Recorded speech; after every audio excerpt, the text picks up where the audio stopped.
Hey everybody, welcome back to the Ocarina of Time Dungeon Guide. Today we're going to be taking a look at the Forest Temple. As you can see, we've become Adult Link. This will be the first Adult Link temple in our guide. And as such, these temples from here on out throughout the rest of the game are quite a bit harder, quite a bit longer, and quite a bit more challenging. We'll be starting out here in the sort of entrance area of the Forest Temple. And right away, we're going to be seeing probably one of the most well-hidden small keys in Ocarina of Time, in my opinion. This room right here, it kind of seems like it's not part of the dungeon. You know, as you enter that area, there's that courtyard area, and there's like the front door. It almost feels like that's where the dungeon starts. So you almost wouldn't really expect a whole lot to be out here in this sort of entrance area. But yes, as you can see, climbing up the vines there, we'll be able to get on top of these trees, and I'll be using the hook shot to cross there. You can actually make that jump. It's possible. It's sort of tricky, but anyway, yeah, that was definitely the most the hardest to find key for me when I was playing the Forest Temple as a little kid for the first time. And anyway, we'll head on over here, and this is sort of the main hub room of the Forest Temple. We'll be entering and exiting this room quite a few times. We're going to see a little cutscene here of these Poe Sisters sort of taking the flames from the torches, which makes that elevator there not work anymore.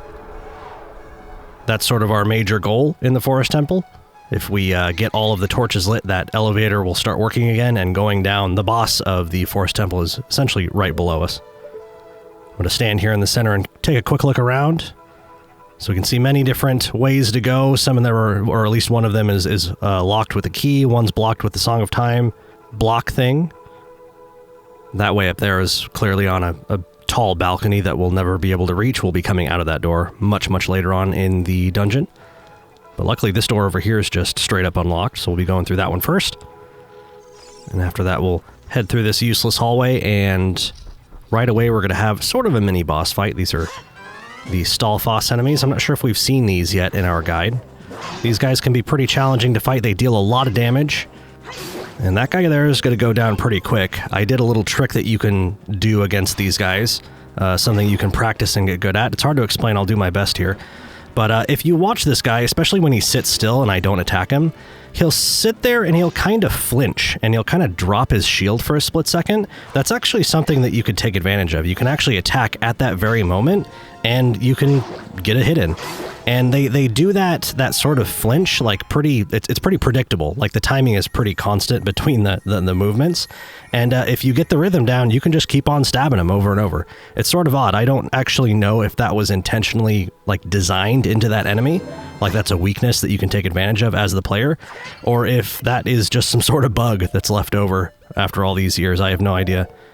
Anyway, though, that was the first of two fights that we'll actually be fighting against the Stalfos, so we'll have a second chance to look at that again and talk about it. And in the meantime, I'm going to go ahead and grab one of those fairies, or the fairy that's always hidden in one of those jars at the back of that room. Always a nice thing to have, always, always. And now that we're back out here in the hub room in the Forest Temple, I'm going to go ahead and come on over here and play the Song of Time using the Ocarina, which will remove this block. We'll be seeing these blocks quite a bit more in the dungeons as Adult Link, so we'll definitely keep our eyes out for those. Thinking about it now, I'm not actually sure how you're supposed to know what to do with those blocks. From here on out, we'll just, kind of know what to do just because we've experienced it before, but that being our first blue Song of Time block, I'm not really sure how anyone's supposed to know that they need to play the song for that, so hopefully that didn't get you hung up too badly. Here we're kind of outside again, which is sort of cool for a dungeon. If you actually, I don't know if we'll actually get a glimpse of the sky here, but if you do look up, it's sort of open to the outside world here. But this is just sort of a big courtyard. Just kind of exploring a little bit here. Looks like there's a well over there with some vines. If you go up those vines, there's nothing on top of it. But here's another set of vines, and there's actually a way to go over here. Not exactly sure how that worked. I was literally locked onto that Skulltula, and I somehow managed to hit the vines behind it. You can use the hookshot to get sort of a head start on climbing quite a few surfaces in Ocarina of Time. Doing a cool little trick there where when the Skulltula sees you, it turns purple, and if you continue to move, it will charge you, and it'll knock you off the wall, which is very annoying. But as long as you stop before it charges, it'll sort of like reset, and you can kind of just sit there and just keep sort of tapping forward on the control stick, which will move you up and stop you, move you up and stop you, and then they'll basically never ever charge you, which is kind of a fun way to get through those guys. In this hallway here, there's going to be a single enemy for us to fight, revealing the map for us. That enemy was the flying skull guys. They're called Bubbles. I don't know why they're called Bubbles, but it may be my favorite enemy name in Ocarina of Time. I'm going to briefly go the wrong way there and then turn around and go the right way, just in case you wanted to know what that looked like. And out here is yet another large courtyard area, but don't be fooled, this is not the same courtyard. It looks kind of similar, sort of. There's even a well over there, kind of out of sight around that corner, just like in the previous courtyard. And we're going to find out pretty shortly here that those two wells are actually connected. So we're going to use the hookshot to come on over here, and we'll find that red switch there. That switch is kind of a new color, but it appears to be sort of a normal switch. You know, sometimes the different switch colors mean different things. Usually that type of switch is yellow or kind of golden. I don't know why that one's red, but that's cool, I guess. Anyway, coming on down here, we'll find that the water, of course, in the wells is gone. We were kind of shown that in the in that little cutscene there. And this is us crossing over to the other courtyard, but before climbing out, there's going to be a little chest down here. Don't miss this. If you're playing on original hardware, if you're playing on, you know, the original N64, the resolution can be pretty low, and those chests are so small that they can be kind of hard to see, especially in that dark area down there. So if you're around this section of the game and you're missing a key, make sure you didn't just straight up walk on by that chest. I think it's pretty easy to do. Speaking of keys, we've got 3 so far already, which is quite a few. And we're going to go ahead and start using those now by heading back into the hub room yet again. And then we'll come on over here. This is sort of the left side, your left as you're like walking through the room for the first time. And we'll see our first locked door there. And like I said, yeah, we had 3 there. So if you're following along with the video, make sure you have 3 keys, or you just used, you know, your first of 3 keys when you're going down that hallway. If you have less than that many keys, then you may have missed one. And by may, I mean you definitely did. Having an epic fight with a bubble there. Still love that name. And this room is quite intimidating. There's a kind of like a 3D maze thing going on in this area. Luckily, we don't spend too much time in it. We're going to kind of visit it twice. But after we go through it the first time, the second time we go through it is quite easy. It'll already be sort of solved or done. But coming on over here, Navi's going to tell us that there are arrows on the floor. And we'll be seeing a couple of really big, almost like colored marble blocks or something like that. But if you look at the floor, you'll see where you're supposed to push these blocks. And kind of like the end point, like where the block finally rests, which allows us to climb on top of it and move on in this room. There's going to be some interesting little gotchas with this puzzle, so watch close. So no problems yet. We just kind of pulled on that block, and we were able to get it around this corner. And remember, we're trying to push it to the end of this section right here and then off to the right. But as we can see that we kind of ran out of room there. We've pushed it against the wall and we can't get around it. But if you sort of explore this area over here, you'll actually see that you can sort of go around and get a different angle on this block. That is a big block, by the way. I don't think I could push that myself, but hey, I am not the hero of time. What can I say? I don't have those hero muscles. In any case, we're up on a different floor now. And sort of the same thing. Got a different color block. This one's sort of pink this time. But real quick, we're going to find a new problem. So just like before, we're pulling it, and we're going to try to get it around the corner. Only this time, we've run out of room right here. It's like there was a little bit of a nook or a cranny on the previous floor, which allowed us to go all the way around.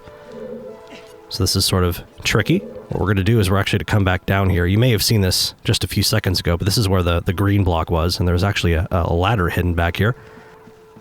And climbing up that will actually allow us to get to sort of the other side of where the pink block was. And there it is, and we'll go ahead and push it. It's not going to go very far because we pulled it most of the way, right? Sort of confusing perspective. Try not to get too lost with popping up on the other side of it. It can be sort of mind-bending. But yeah, we'll hop on back down, hop on top of the green block, and we're going to wrap around this corner, and this time, since the block is all the way against the wall, we can continue to push it, and it's not going to go very far before it falls down into its final resting place. But yeah, pretty cool little puzzle there. I enjoyed that one. I just like when you have a puzzle in a game like this where you think you know what you're doing and you're kind of going through the motions, and then all of a sudden there's a surprise and you have to like sort of take a step back and think about what you're doing and solve the problem. Anyway, we're coming on over here. Yet another locked door. We can see another one of those eyeball switches. We've seen a couple of them, maybe even 3 at this point in the dungeon. And all of those, we don't have a way to... we can't use our slingshot from Child Link. That's a problem that will go away later on in the dungeon. Right now we're walking through like this twisted corridor, which is pretty cool looking. And then on the other end of the corridor, we're going to see this strange place. This room has stuff like on the walls. A very interesting colored chest there. That, of course, is going to be the chest for the boss key. In order to get to the final boss in any of the adult dungeons, you have to go through a locked door that requires a special key, the boss key. And you can actually see which chest the boss key is in based on the chest's color, which is pretty neat. Here we've got a staircase with pictures of one of the Poe Sisters that sort of disappear whenever you get close to them.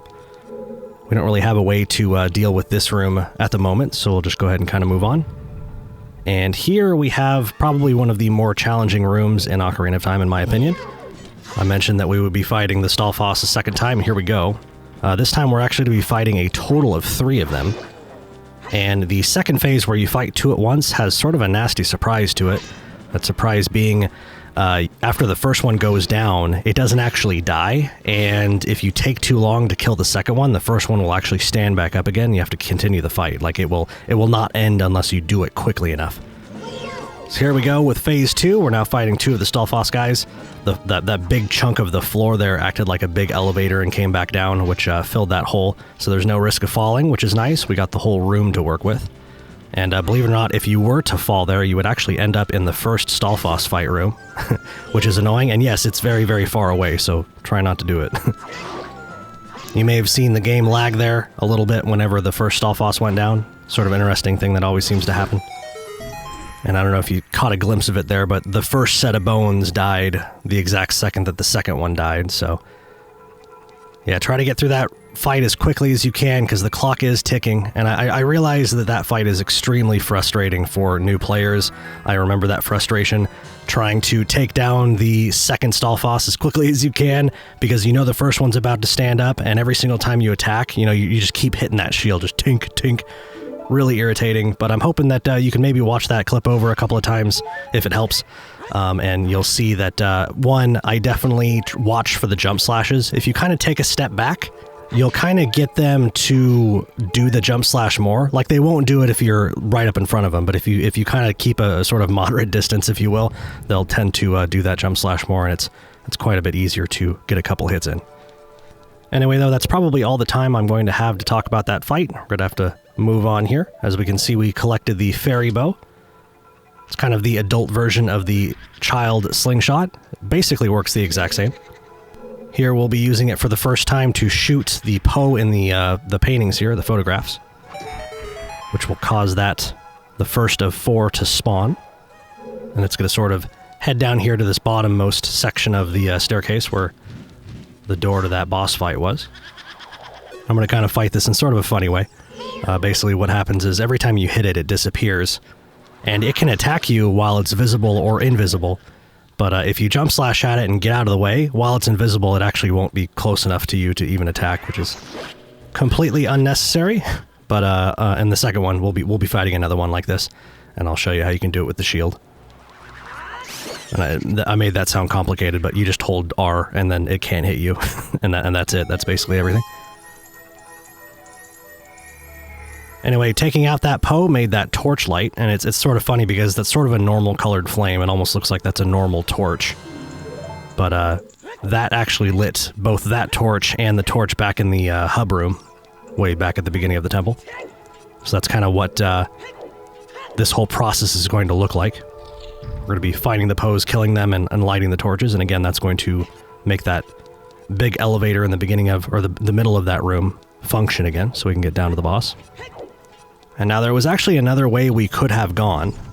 On the opposite side of the Stalfos fight, there was another door, and there's actually like a mirrored version of that staircase, and there's another one of those Poe Sisters.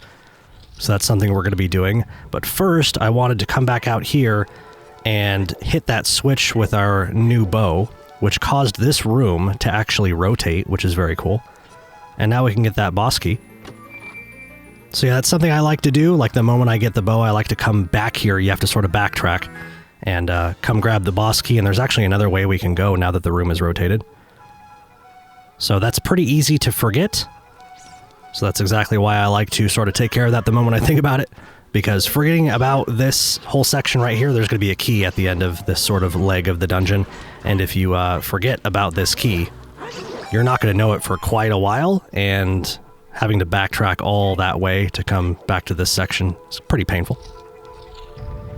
So we're going to be coming on over here. This is actually one of the courtyards we were in much earlier, but we're sort of quite a bit higher. I killed that Deku Baba with the bow. Because in a previous take, that Deku Baba actually knocked me off of this ledge, so don't allow that to happen, especially if you're recording a YouTube video. And yes, I absolutely 100% restarted the whole dungeon when that happened. Not that anyone asked. Anyway, coming in here, these guys are called Floor Masters. These are those scary enemies that'll try to fall down from the ceiling, and when they grab you, they take you back to the beginning of the dungeon. Luckily, this one was just chilling on the ground. Those guys will split, and I believe they can, like, regrow back to their full size somehow. I think they have to, like, hit you or something. I kind of don't remember. But moving past that, there's that key I was talking about. And now that we've collected that, we'll be able to head back to the Stalfos fight room to go collect that other Poe I was talking about before. And getting back there can be sort of tricky, just trying to figure out where you are at this point, because you can't go back the way you came, because we fell down quite a large hole. But anyway, going through that door right there kind of brings us back to this room. This is the, I refer to this as sort of a 3D maze. This is the room with the colored blocks that we pushed around. And this is probably the fastest way back. So we'll be heading on up here. And once we reach the top, we'll be able to, believe it or not, hit that eye switch again. This is a rare instance of one of those switches being toggleable. Usually you hit them once, and then they're done. You know, they change something, and then that's it. This one we can actually hit again and re-twist that corridor that we were manipulating before. So pretty crazy. I would expect a lot of people not to realize that you can do this.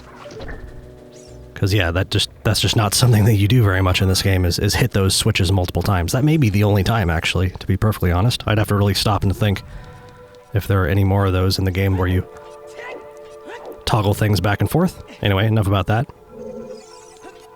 We're in this room again. I'd stop in to take a quick look at that chest on the wall. It being open now, I think that's kind of fun. I tried to jump over that hand railing, and the game was like, no, safety first. So this room, of course, was the one with the orange or the red Poe, whatever you want to call it. And then this was the Stalfos fight. And this is actually the first time we've come through this room, but I sort of described it already. It's basically just a mirror image of that previous staircase. And the whole thing's pretty much going to go exactly the same.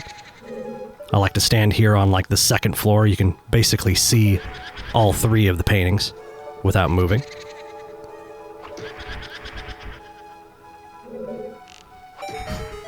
I just had a bit of a moment there. I just remembered out of nowhere. It was like a deep-rooted memory that just surfaced. I remember talking with the neighborhood kids way back when I was like 7.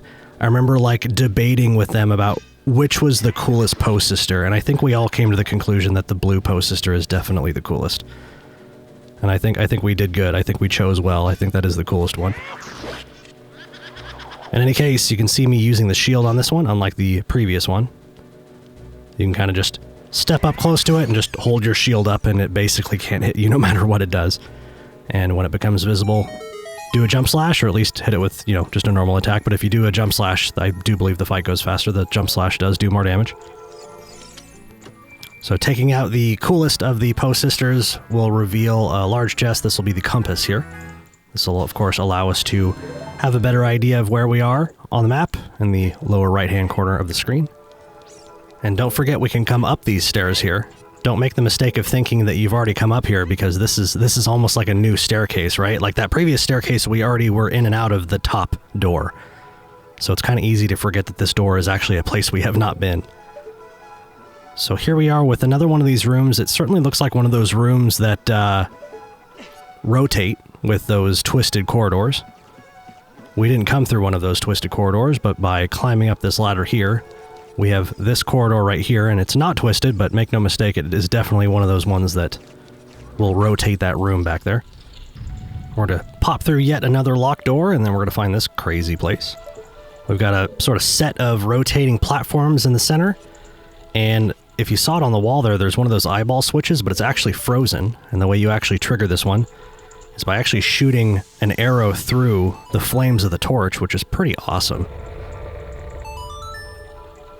That might take a couple of tries. It's pretty tricky to do, like leading that shot while being on a moving platform. It's surprisingly difficult.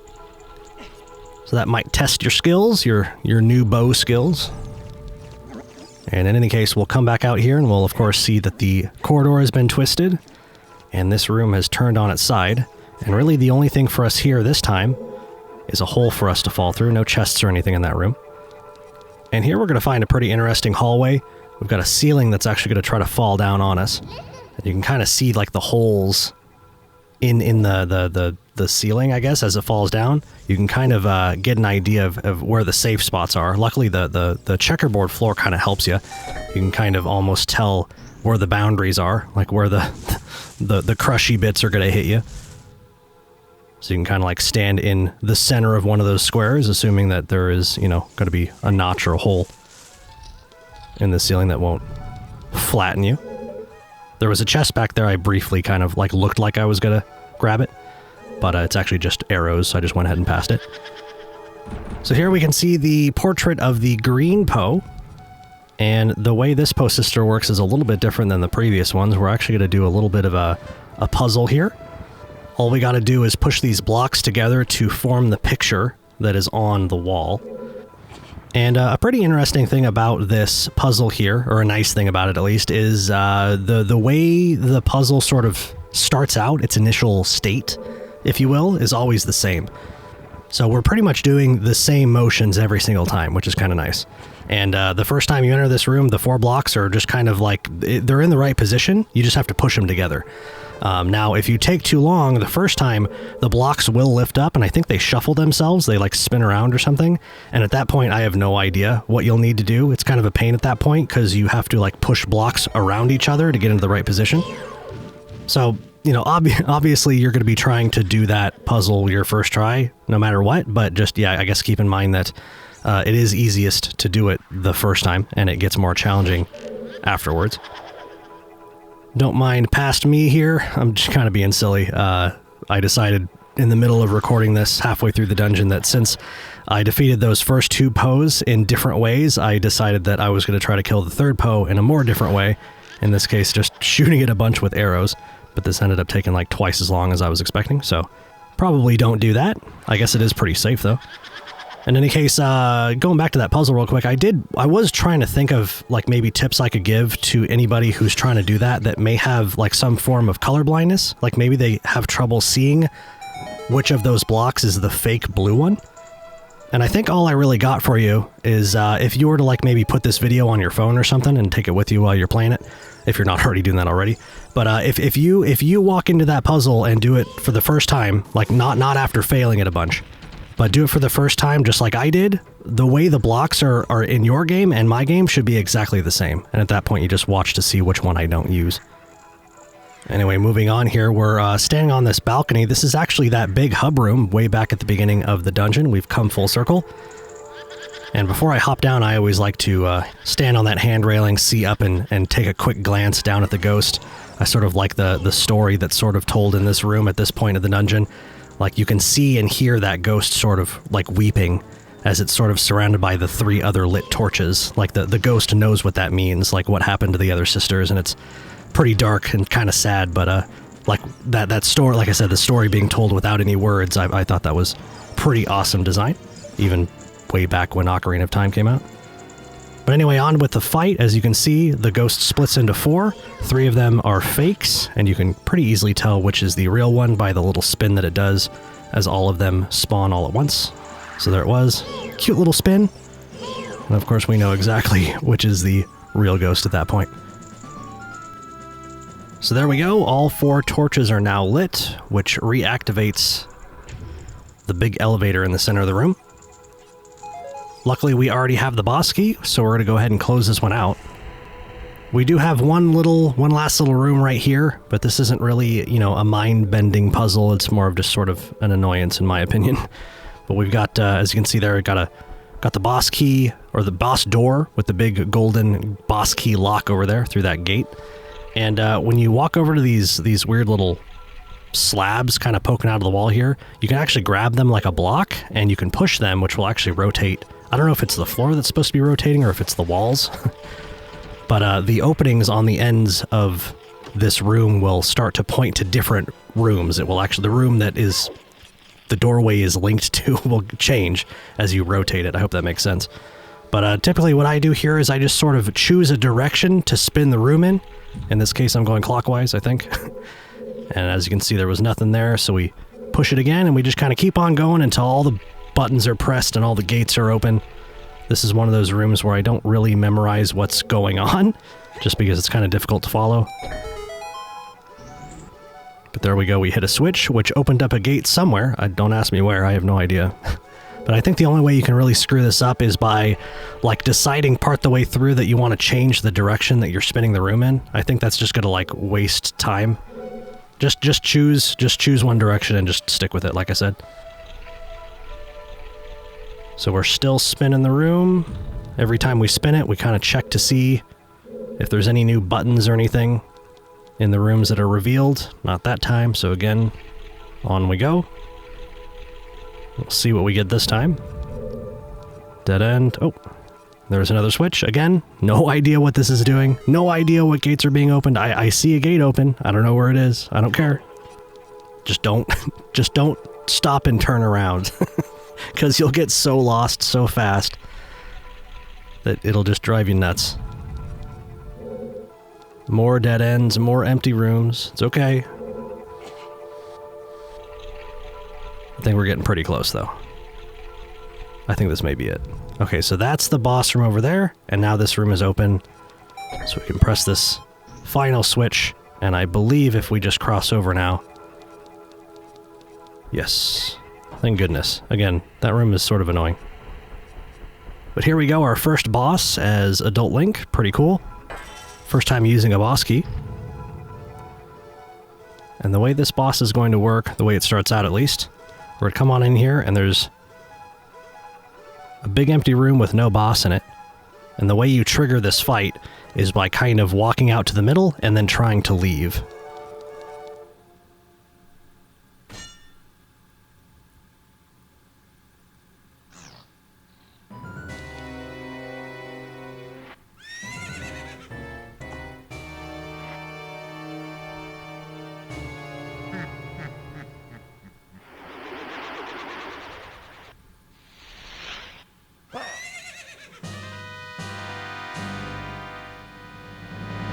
Alrighty, so here we go. This is Phantom Ganon.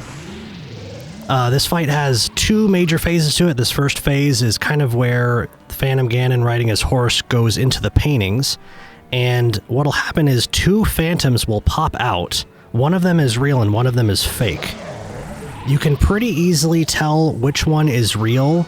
I believe every single time 2 of them, the 2 come down, like towards you, they're always right next to each other. So you can kind of like put the camera in between the 2, and you can kind of see both of them at the same time, just on the very edges of your screen. And of course, you just wait for the one to turn bright white, and he's vulnerable at that point. Another thing you can do is use your ears.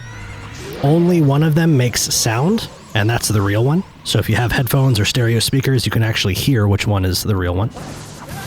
And here we are moving on to phase number 2. I'm going to be real with you here. I struggle with this pretty badly, so enjoy. But the way this phase works is he'll shoot an attack at you, and you can actually reflect it back at him using your sword. And it can get pretty fun because sometimes he'll reflect it back at you for a 3rd time, and you'll actually like rally back and forth. It's like tennis here in Ocarina of Time. But yeah, my timing is just not with me here today, and it doesn't help that like this... the stuff in the background, or it's in the foreground, it keeps getting in the way of the camera and I can't really see very well. Another thing I think I'm doing wrong, I think I'm too far away. I think that's why the shots keep missing. I don't know if there's more to this than that. I don't know if, like, maybe my timing is off and that is what's causing the shots to miss. But I think it may just be I need to get a little bit closer. But I'm continuing to struggle through this. There we go. Got a good... Aww. See, and that made me mad. I was having fun with that. That was a good little rally there, and then I took it to the face. So I'm busting out a secret weapon here. This is pretty cool. This is actually an Easter egg. Decided to bring out the big guns. You can actually reflect the shot with an empty bottle. This is a reference to, I think, A Link to the Past, which was something you can do in A Link to the Past with the final boss, but it was a bug. This was intentional from what I understand. But a lot of people believe that it's easier to time the shots with the empty bottle rather than the sword. And it certainly feels better to me. So if you're struggling with that part of the fight, and you have a bottle on you, which of course you should at this point in the game, go ahead and give that a shot. See if it's a little bit easier for you. But anyway, as you can see, you just keep on rallying back and forth, and as soon as you hit him with that ball, make sure you get a jump slash in. A lot of times you'll have more time to hit him even more times, so I usually open with the jump slash, and then I just slash like crazy until he either dies or lifts back up into the air. And there goes Ganondorf, letting us know that he's going to be banishing the Phantom to the gap between dimensions. You know, whatever that means, I don't know. It sounds unpleasant, though, so good luck, Phantom Ganon. Rest in peace wherever you are. And in any case, that was the Forest Temple in Ocarina of Time. Thanks so much for watching. Man, I love this dungeon. I really enjoy that boss fight, too. And I would like to say, if nothing else, the Forest Temple's hard, man. You know, everyone seems to have something to say about the Water Temple, like that's the hardest dungeon in Ocarina of Time. I agree, but Forest Temple's a close second. There's some pretty sneaky keys here, and some difficult boss fights to take care of. So in any case, thank you so much for watching. Coming up next is going to be Fire Temple. I hope you stay tuned for it, and I'll see you in the next one.